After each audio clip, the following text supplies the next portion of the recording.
ప్రజా TV Telugu news.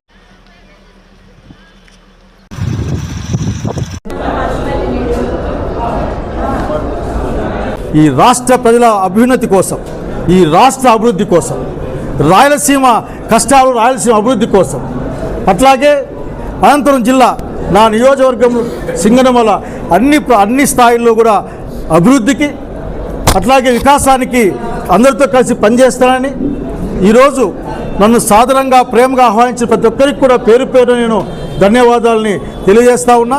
మీ నమ్మకాన్ని నిలబెట్టుకుంటాయని, ఈరోజు అశేషంగా తరలి వచ్చిన కార్యకర్తల నమ్మకాన్ని, ధైర్యాన్ని కాపాడుతాయని నేను తెలియజేసుకుంటూ నమస్కారం.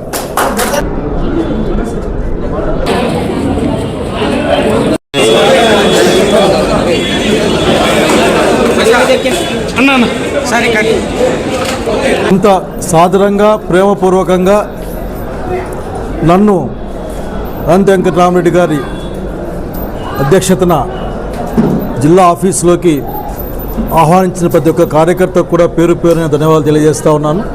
కళ్యాణదుర్గం బావమరిది రంగయ్య గారు, అట్లాగే తమ్ముడు సాంబశివారెడ్డి గారు, ఆంధ్రప్రదేశ్ రాష్ట్రంలో ఎన్డీఏ కూటమి చంద్రబాబు నాయుడు నాయకత్వంలో సత్యదూరమైన హామీలు ఇచ్చి, సత్యదూరమైన మాటలు, అబద్ధాలు చెప్పి రోజున గద్దెనెక్కిన నేపథ్యంలో ఆంధ్రప్రదేశ్ రాష్ట్ర ప్రజలకు కష్టాలు రోజు రోజుకు పెరుగుతున్న కాలంలో ఎన్డీఏ యొక్క ఆర్థిక, సామాజిక విధానాల్ని, రాజకీయ విధానాలను ఎదుర్కోగలిగింది జగన్మోహన్ రెడ్డి నాయకత్వంలో ఉన్న వైఎస్ఆర్సీపీ పార్టీని నమ్మి ఇక్కడి నుండి ఎన్డీఏ కూటమిని ఎదుర్కోవాలి అనే ఉద్దేశంతో చేరడం జరిగింది.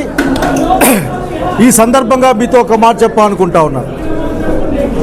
రాజకీయాలు అన్నది అందరికీ చెప్పాలనుకున్నా, ఈ జిల్లాలోను, ఈ రాష్ట్రంలోను కూడా రాజకీయాలు అన్నది ప్రజల సంక్షేమం కోసమే కానీ ఏదో ప్రతీకారాల కోసం కాని సంగతి అధికార పక్షం గుర్తుపెట్టుకోవాలి. మిమ్మల్ని గెలిపించింది మీరు సూపర్ 6 అమలు చేస్తారని, సూపర్ 6ని అమలు చేయలేని డబ్బులు లేవని మాట్లాడిన బాబు గారు, సీఎం గారు గౌరవంగా అడుగుతా ఉన్నాం మిమ్మల్ని, మాట ఇచ్చేటప్పుడు మీకు ఆ మాత్రం గుర్తు లేదా? మీ దగ్గర పైసలు ఉన్నాయో లేదో ఆలోచన లేదా? ఆలోచన లేకుండా మీరు మాట ఇచ్చింటే మమ్మల్ని మాయ చేద్దామని, మోసం చేద్దామని, ఒకవేళ ఇప్పుడు చేయకూడదు అనుకుంటే మీరు మాకు చేయకూడదనే కోరిక ఉండడం వల్ల తప్ప ఇంకోటి కాదని నేను బలంగా నమ్ముతా ఉన్నా. మీరు ఆ రోజు ఎన్నికల్లో చెప్పారు కదా, 12 లక్షల కోట్ల రూపాయలు జగన్మోహన్ రెడ్డి గారు అప్పులు చేశారు అని చెప్పేసి. అదే అసెంబ్లీలో మళ్ళీ 6.5 లక్షలకి 7 లక్షలకు కుదించి దాదాపు 7 లక్షల కంటే తక్కువ కోట్ల అప్పు ఉన్నాయని చెప్పారు కదా. అంటే అచ్చంగా మీకు ఇప్పుడు 4 లక్షల కోట్లు 5 లక్షల కోట్లు లాభం వచ్చింది కదా ఆ లెక్కల్లోనే. సూపర్ 6 అమలు చేయడానికి సంవత్సరానికి 48,000 50,000 కోట్ల ఖర్చు అవుతాయని మీ లెక్కలు చెప్పారు కదా. ఆ లెక్కన 10 సంవత్సరాలు చెప్పొచ్చు 5 లక్షల కోట్లు అయితే. 3 లక్షల కోట్లు అనుకున్నా కానీ ఏ సంవత్సరం కూడా ఇబ్బంది లేకుండా ఆఖరికి సూపర్ 6 అమలు చేయొచ్చు. మీరు దయచేసి ప్రజలకు ఇవ్వాలంటే మీకు కష్టంగా ఉంటుంది. కేవలం పేరు ప్రఖ్యాతులకి, ఫోటోల కోసం మాత్రమే మీరు కార్యక్రమాలు చేస్తారు. అట్లా కాకుండా తక్షణం సూపర్ 6ని అమలు చేయాలి. మన ఎవరో మాట్లాడుతూ ఉన్నారు, క్షమాపణలు గిమాపణలు ఇక్కడ పనిచేయవు. ప్రజలకు ఏం మాట ఇచ్చారో పాలకుడిగా ఆ పని చేసి తీరాలి. తక్షణం సూపర్ 6 అమలు చేయమని డిమాండ్ చేస్తూ ఉన్నాం. ఒక్క రంగం కాదు, అన్ని రంగాల్లో ఈ రోజున వెనుకబాటుతనం. ఈ 7-8 నెలల తర్వాత కూడా ఈ రాష్ట్రంలో మీరు చేసిన పని ఒక్కటి కూడా లేదు, ఒక్కటి కూడా కనపడడం లేదు. ఈరోజు కూడా విశాఖ ఉక్కు ఫ్యాక్టరీని దొడ్డిదారిన ప్రైవేటైజేషన్ తప్ప ఇంకోటి కనపడలే ఇక్కడ. ఆ రోజు జగన్మోహన్ రెడ్డి గారి పరిపాలనలో ఉన్నప్పుడు విశాఖ ఉక్కు ప్రైవేటీకరణ చేయరాదని అసెంబ్లీలో తీర్మానం చేయడానికి కారణానే ఇంతవరకు ఆగిన సంగతి ఇక్కడ గుర్తు చేస్తూ ఉన్నాం.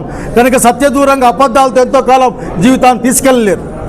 శాంతి భద్రతల గురించి తక్కువ మాట్లాడుకుంటే చాలా బాగుంటుంది అనుకుంటా ఉన్నాను. ఆఖరికి నేను ఒక్కటే అందరినీ కోరుకున్న మాట ఒక్కటే, పరిపాలన కోసం ప్రభుత్వాలు ఉంటాయి. పరిపాలన అంటే ప్రజల సంక్షేమం, అట్లాగే సంఘంలో శాంతి, అట్లాగే అందరూ కూడా ధైర్యంగా బతికే ఒక రోజు ఉంటాయి తప్ప భయపడుతూ ఉండే కాలాన్ని తెచ్చే మీ ప్రయత్నం మంచిదిగా అని చెప్తున్నాం. ఎదుర్కోవడానికి వైఎస్ఆర్సీపీ కార్యకర్తల సహకారంతో వాళ్ళతో కలిసి ఖచ్చితంగా మీ విధానాలు ఎండగడతామని తెలియజేస్తూ ఉన్నాం.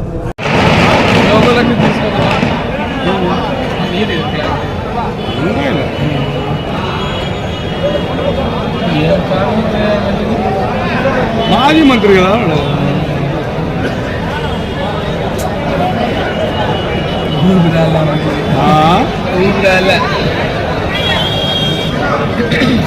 సాంబ వచ్చే వరకు రాడు బయటికి. సాంబశివారెడ్డి రావాల్సింది. సాంబశివారెడ్డి రాకుండా జీరో అవుతాడు. ప్రజెంట్ జగన్ ఉన్నట్టు కదా జిల్లా వాళ్ళే కదా.